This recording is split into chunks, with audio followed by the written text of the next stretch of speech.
Mon juste remis à la canine en d'accord. 2 semaines à Zoliaté. Hein? 2 semaines. Attends, mon coffre, vraiment. Hein? Nasolo bana yo, zotalangao. Nasolo bana yo. Tala. Lelo. O santingo.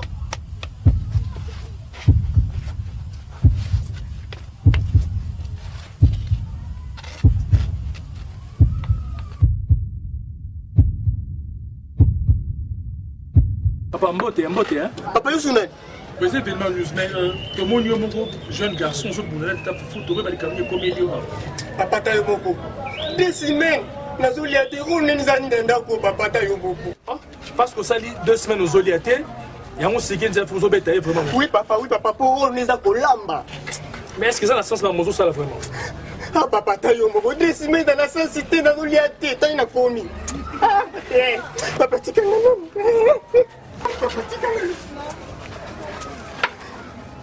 Très chers téléspectateurs, vous venez de suivre un reportage pas comme les autres. Ce jeune garçon, à cause de la famille de 2 semaines, a suivi Kelly Nzeta Foufou. Est-ce que faut te dire, Toeza Nzeta Foufou? Mukonzi nanga mobali kitoko ya eklesia